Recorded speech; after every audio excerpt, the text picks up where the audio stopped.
Welcome back to The Breakdown with me, NLW. It's a daily podcast on macro, Bitcoin, and the big picture power shifts remaking our world.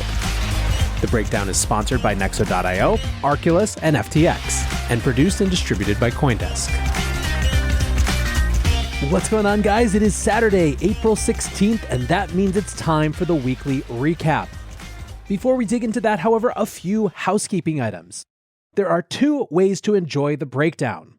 You can listen on the CoinDesk Crypto Podcast Network feed, which features The Breakdown and other CoinDesk shows. You can also listen on the Breakdown only feed, which has just The Breakdown. Both come out on the same day, CoinDesk coming out in the afternoon and Breakdown in the evening. Whichever feed you listen on, if you are enjoying the show, please go subscribe, rate, and review it. And if you want to get deeper into the conversation, come join us on the Breakers Discord. You can find a link in the show notes or go to bit.ly, that's ly/breakdownpod. Also, a disclosure, as always, in addition to them being a sponsor of the show, I also work with FTX. And finally, if you haven't bought your tickets yet, I highly suggest you check out CoinDesk's Consensus 2022, which this year is happening in Austin, Texas, between June 9th and June 12th. The event has voices and topics representing a huge cross-section of the crypto space. You've got your CZs and SBFs, but also Punk6529 and Cathie Wood. It should be a really, really good time. If you're interested, you can use code BREAKDOWN for 15% off your ticket. Check out coindesk.com/consensus2022. All right, so the theme of this weekly recap is almost a question.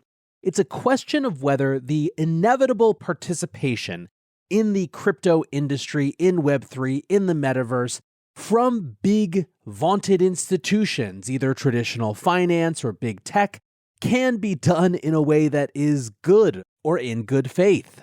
And we're going to get a bunch of different sides on that this week. So let's start with BlackRock.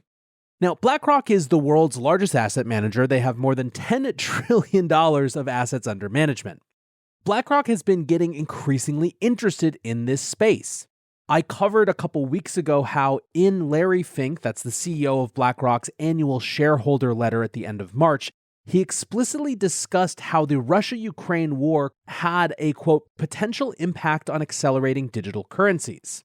He said that, quote, the war will prompt countries to reevaluate their currency dependencies, and that given all this and the increasing interest they're seeing from clients, quote, BlackRock is studying digital currencies, stablecoins, and the underlying technology to understand how they can help us serve our clients. This week, that point was underscored when BlackRock led a $400 million round in Circle, whose main product, of course, is USDC. What's more, it wasn't just an investment round. BlackRock is going to be acting as a primary asset manager for USDC cash reserves, which are now coming up on $50 billion worth. And they're also, quote, entering a broader strategic partnership with Circle, which includes exploring capital market applications for USDC. Jeremy Allaire, the CEO of Circle, said this is a huge milestone on the road towards mainstream adoption of digital currency. With the BlackRock partnership, we are expanding our existing relationship with BlackRock for managing significant assets for the reserves that back USDC to explore new ways that USDC can be adopted in TradFi capital market applications. Jeremy went on to say that, quote, through this partnership, I've gotten a chance to get to know the executive leadership at BlackRock and feel the whole team is focused on the ways that frictionless value exchange can increase global economic prosperity. As the U.S. seeks out a leadership role in digital currency, we believe firmly that the strength of private sector innovation, building on an open financial system on public blockchains, can cement America's leadership role in the internet economy. Now, this dredged up a lot of mixed feelings in the community. On the one hand, it is certainly a sign of the maturation of the space, and a huge W for Circle and USDC. On the other hand, there are many who feel that it's not clear who BlackRock's friends really are other than BlackRock, and certainly a lot of folks who have questions coming up about the decentralized mission of crypto. Then again, on the flip side of the flip side, USDC has been positioning itself as the within-the-system stablecoin, the private sector innovation that can bring stable USD-based value transfer to the new age of the US dollar. So in that context, it makes sense.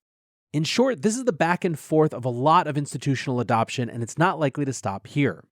There's also the other angle on this, which is interesting, which is the stablecoin arms race. You have Do Kwon and Terra making moves, building their Bitcoin reserve, and seemingly pushing into Binance as a bigger platform for integrating UST into their ecosystem. And then you have digital dollar efforts coming from all corners at this point. For example, the Digital Dollar Project, which is led by former CFTC Chair Chris Giancarlo, announced a partnership with the DTCC, the Depository Trust and Clearing Corporation. They're developing, quote, the first prototype to explore how a CBDC might operate in the U.S. clearing and settlement infrastructure, leveraging distributed ledger technology. This project is known as Project Lithium. So we have the Fed's Project Hamilton, we have the Digital Dollar Project's Project Lithium, we have UST, we have USDC, then we have Tether, of course. And so maybe this is as simple as BlackRock keeping that whole process close. There are a few other stories in the back and forth of post-narrative institutionalization. MasterCard launched a crypto-backed credit card with Nexo this week, as I mentioned a couple days ago, but they also filed a dozen plus metaverse and crypto-related trademarks. Now, this is the same thing with the New York Stock Exchange filing around these type of trademarks in February. It shows an intent to use, but no requirement to. Robinhood is adding coins, Shiba Inu, Solana, Polygon, and Compound. And Eric Balchunas from Bloomberg pointed to a new NASDAQ survey of financial advisors, which found that 72% of them would be more likely to invest in crypto if a spot ETF were available. What's more, of the advisors that are currently investing in crypto, 86% plan to increase their investment, and their current ideal allocation is 6% of the portfolio.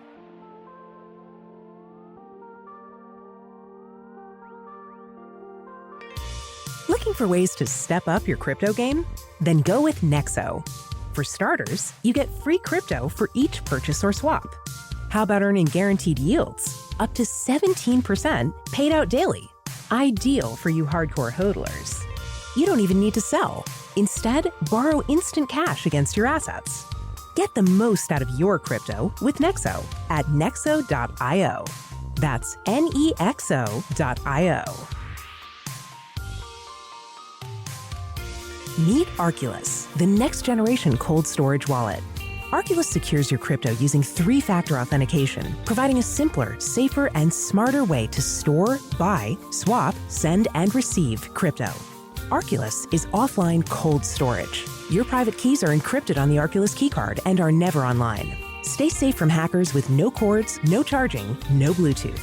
Just crypto security made simple. Buy Arculus on Amazon today. The Breakdown is sponsored by FTX US. FTX US is the safe, regulated way to buy and sell Bitcoin and other digital assets, with up to 85% lower fees than competitors. There are no fixed minimum fees, no ACH transaction fees, and no withdrawal fees. One of the largest exchanges in the US, FTX US is also the only leading exchange that supports both Ethereum and Solana NFTs. When you trade NFTs on FTX, you pay no gas fees. Download the FTX app today and use referral code BREAKDOWN to support the show. With that, let's shift to something that had everyone fired up, and that's Facebook, or Meta's fees for its new Horizon Worlds platform. In a blog post on Monday, Meta said that it's going to be testing virtual sales inside Horizon Worlds. Important background context is that Zuckerberg has previously criticized Apple for its 30% in-app fees. In a November post on exactly this topic, he said, quote, "As we build for the metaverse, we're focused on unlocking opportunities for creators to make money from their work. The 30% fees that Apple takes on transactions make it harder to do that. So we're updating our subscriptions product so now creators can earn more." Then this week from Business Insider, quote, "Meta charges a platform fee of 30% for sales made on MetaQuest, its virtual reality system, which was formerly known as Oculus. On top of that, Horizon Worlds, Meta's metaverse system, will charge a 25% sales fee. This means Meta will take a cut of up to 47.5% from the sale price, leaving the seller with 52.5%. Insider was basically like, wait, are you serious? And so reached out to the company for confirmation of this math. That math was indeed confirmed by a spokesperson. Quote, "If a creator sells an item for $1, then the MetaQuest store fee would be 30 cents and the Horizon platform fee would be 17 cents, 25% of the remainder, leaving 53% for the creator before any applicable taxes. Over time, we plan to bring Horizon Worlds to more platforms, and so the platform fee won't always be going to Meta. As Horizon World rolled out to more platforms like mobile, we expect those platforms to charge their own fee. The Horizon Worlds fee, which is 25% of the remainder, would be applied after any relevant hardware platform fee has been applied." And then to top it all off, Vivek Sharma, Meta's VP of Horizon, told The Verge, quote, "We think it's a pretty competitive rate in the market. We believe in the other platforms being able to have their share." So, of course, everyone was like, are you effing kidding me? Starting, by the way, with Apple. Fred Sains, an Apple spokesperson, said in an email, Meta has repeatedly taken aim at Apple for charging developers a 30% commission for in-app purchases in the App Store and have used small businesses and creators as a scapegoat at every turn. Now Meta seeks to charge those same creators significantly more than any other platform. The announcement lays bare Meta's hypocrisy. It goes to show that while they seek to use Apple's platform for free, they happily take from the creators and small businesses that use their own. The crypto crowd was even more brutal. This has definitely become a rallying cry for many, including Punk6529. He writes in one of his classic threads, Tweet 1, 60 crying laughing faces. Tweet 2, I present to you the meta economic model. Step 1, pretend NFTs, centralized in-game objects basically. Step 2, 47.5% transaction fees. Yes, 47.5% to drop objects into here. 47.5%. 47.5%. So long as we are not regulated out of existence, i.e. preserving non-custodial wallets, we're going to win by default. 6529 couldn't help himself though, and he just kept going. 47.5% meta take rates on digital goods are a pretty good reason to push for an open metaverse, even if you don't believe me on all the risk of dictatorship stuff. State of tech. In crypto, 2.5% transaction fees are outrageous. Let's launch 10 competitors this year to drive this to zero. Web 2. We think a 47.5% transaction fee on digital objects is pretty competitive, to be honest. Government. How can we protect consumers from crypto?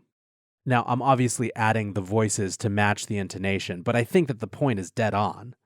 Part of the upside of unfettered markets is that they create competition that makes it impossible for this sort of virtual exploitation to take place. Some think that the only possible way that Facebook wins because of this is regulation. Mayaz Khan writes, Mark Zuckerberg proposing a 50% cut of NFTs on Meta feels like the beginning of a prolonged regulation war between crypto natives and corporations looking to profit from it. However, this doesn't stop some people from being scared. DC Investor writes, while I enjoy trolling Meta being out of touch, the proper way to assess the 47.5% Zuck tax is based on total addressable markets. i.e., if Meta offers more than 2x earnings pre-Zuck tax potential for a creator versus a public chain, then it may make sense for a creator to use it? In short, the only answer is scale. Importantly though, the Web3 crowd and the open metaverse kids aren't just competing with Meta. It was also announced this week that Lego and Sony are pumping $2 billion into Epic Games, the creators of Fortnite, to build a metaverse. Keep in mind that Fortnite has arguably been host to the biggest metaverse experiences yet, such as the Travis Scott concert in Fortnite a couple years ago, which saw 12.3 million concurrent users at the concert and 27 million overall. There is a lot more respect and fear in this announcement. 6529 again says, just in case we are wondering how much we need to scale up to be competitive. Alex Kruger writes, Epic Games is officially entering the metaverse race. This will be huge. NFT trader The Essay says smart money is still pouring into the metaverse and NFTs. However, they're investing in companies with proven experience, prototypes, and shipped products. Retail investors need to wisen up and hold the whole crypto and NFT industry to this standard. Finally, DC Investor again wrote quick and dirty metaverse predictions thread starring A, Meta/Facebook, B, Epic Games, C, Twitter, and D, Ethereum, L2s, and other public blockchains. A, Meta/Facebook. We'll build off of social apps and VR platform to push a controlled and mostly closed ecosystem. We'll push their own private consortium blockchain with long-term goal of global financial domination via the Metaverse token Congress will probably ignore, Libra Redux. B, Epic Games. We'll push game-centric VR metaverse targeting mostly gamers. Focus mostly on in-game items and then being able to use or flaunt those in social apps. We'll probably create a more open standard for any game publisher to join. Start as a private chain, then use public. C, Twitter. Doesn't realize it's actually the center of the current online metaverse because most in the org do not think this way. They will likely squander everything they could have from this preeminent position and will just remain a 280 characters post app. D, Ethereum, etc. Will remain the home of the organic soul pushing online economic interaction forward. Will be home to the highest value artifacts as lower cost grows on L2 and other chains. Epic will probably integrate it eventually. Facebook will only do it if forced by others. Still early days and things could change dramatically. By the way, I think trolling on metaverse means nothing is wrong. I get that it's amorphous now, but it's obviously this is going to grow into something. Crypto has shown the power of permissionless or relatively permissionless online economic interactions. There's no going back. Now, I thought DC's thread was interesting to close on, especially given what we've learned about Twitter's potential future since he wrote it. Would a private Twitter under the banner of Elon Musk be more or less likely to be at the center of the growing metaverse? I don't know, but it's a fun thing to think about. For now, I want to say thanks again to my sponsors, Nexo.io, Arculus, and FTX, and thanks to you guys for listening. Until tomorrow, be safe and take care of each other. Peace.